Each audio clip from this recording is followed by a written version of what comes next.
안녕하세요. 매일 묵상 오늘은 야고보서 1장 12절부터 18절 말씀 보도록 하겠습니다. 계속 야고보서를 보고 있는데요.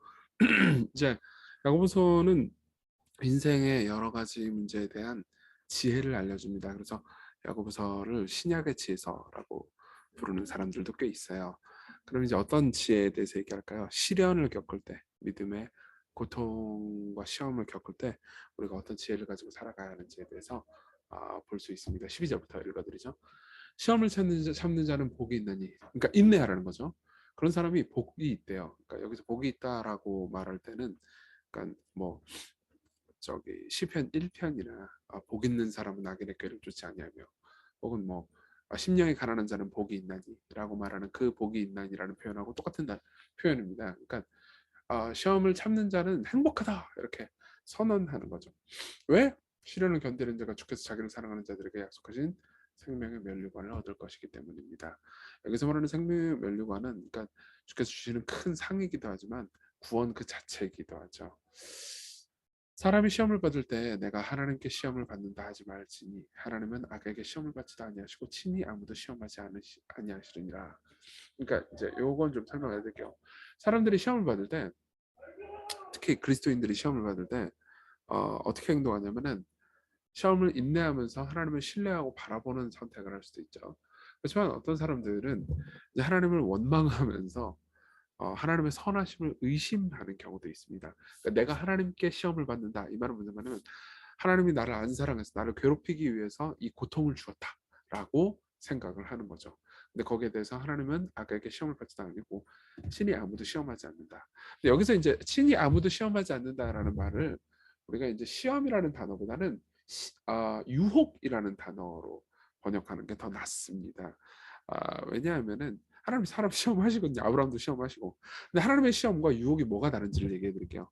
하나님의 시험은 예컨대 아브라함을 시험한 하나님의 시험 있잖아요.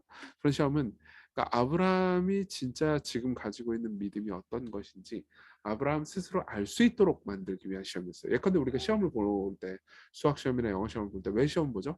내가 공부를 이만큼 했으면 내 실력이 얼만큼인지 내가 나를 알기 위해서, 나를 확인하기 위해서 시험을 보는 거잖아요. 그렇죠? 그러니까 시험을 잘못 봤다고 해서 꼭 나쁜 게 아니고, 시험을 잘못 봤지만은 오답 노트를 잘 쓰고 내가 다음번 시험을 잘 하기 위해서 내 실력이 이만큼인 줄 알았더니 실제로는 요만큼밖에 안 됐구나라는 걸 확인하면서 인내하면서 계속 노력하면은 시험이 우리한테 굉장히 긍정적인 거잖아요.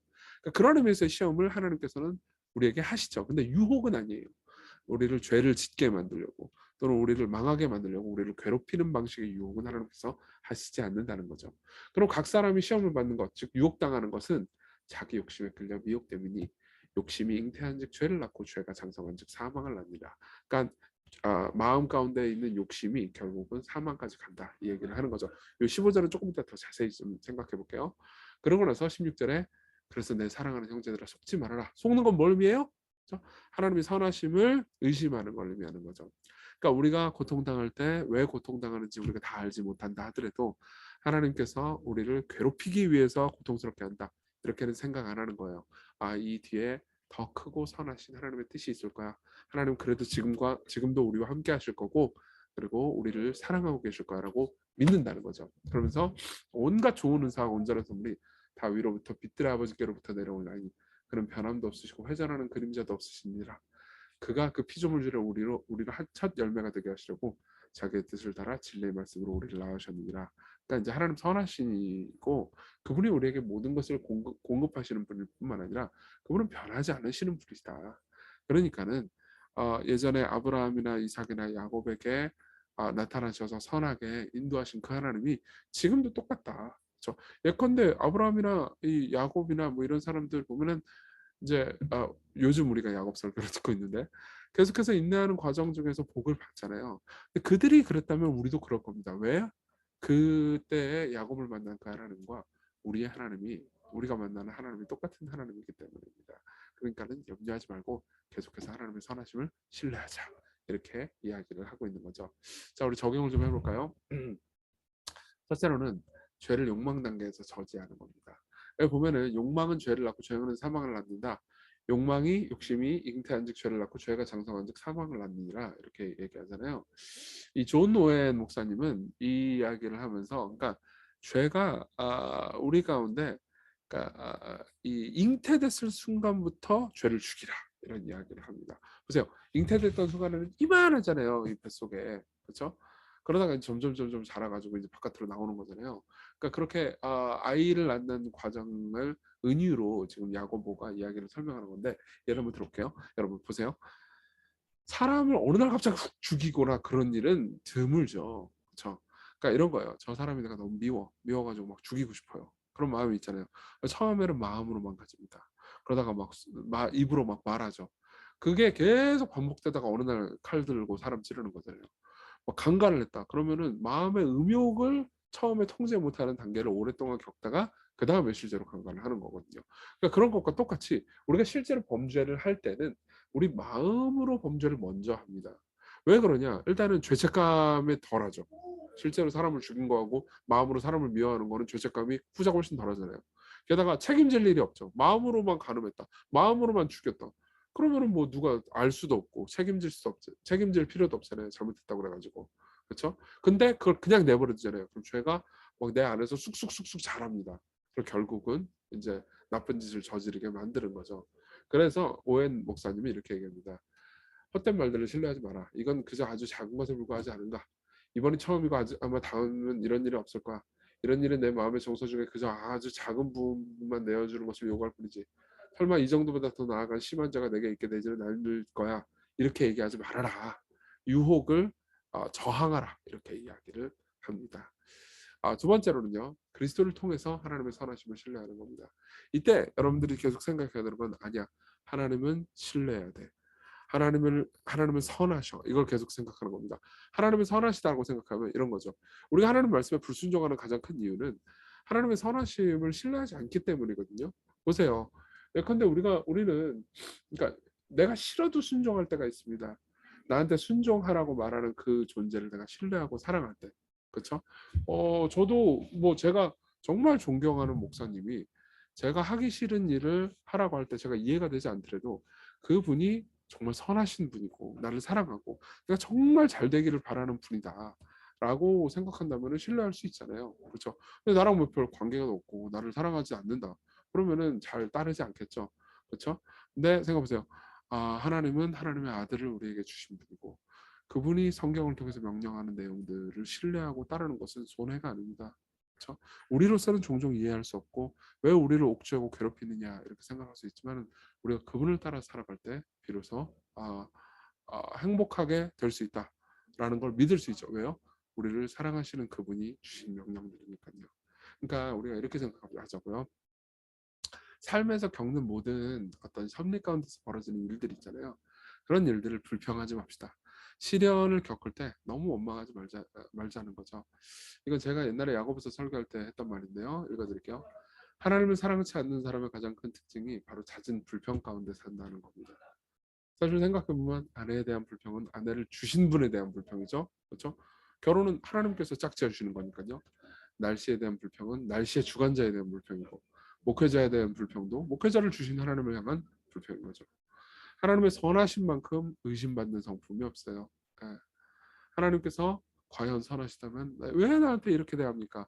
우리는 이런 말을 하죠. 그렇지만 우리가 지금 겪고 있는 상황은 우리를 미워해서 하나님께서 우리에게 이 상황을 주신 게 아니고 우리를 사랑하시기 때문에 우리의 삶을 돌보시고 우리를 훈련시키기 위해서 이 상황을 주신 겁니다. 이걸 생각한다면 여러분들은 그분을 선하심을 신뢰할 수 있을 겁니다. 같이 기도합시다. 시련 앞에서 우리 정말 자주 하나님의 선하심을 의심하고 하나님을 신뢰하지 않았는데 하나님에 대한 불평 대신 신뢰를 드릴 수 있게 해주십시오. 그리고 매일 하나님의 선하심을 신뢰하면서 죄와 싸워서 승리할 수 있게 해달라고 우리 같이 간절히 기도합시다.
기도하겠습니다. 자비로우신 하나님, 우리는 삶에서 시련을 겪을 때마다 하나님의 선하심을 의심합니다.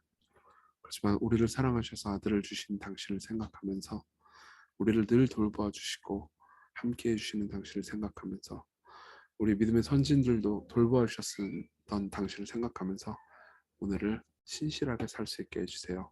당신의 신실하심을 의지합니다. 예수님 이름으로 기도했습니다. 아멘. 네, 오늘도 은혜 안에서 기쁜 하루 되셨으면 좋겠습니다.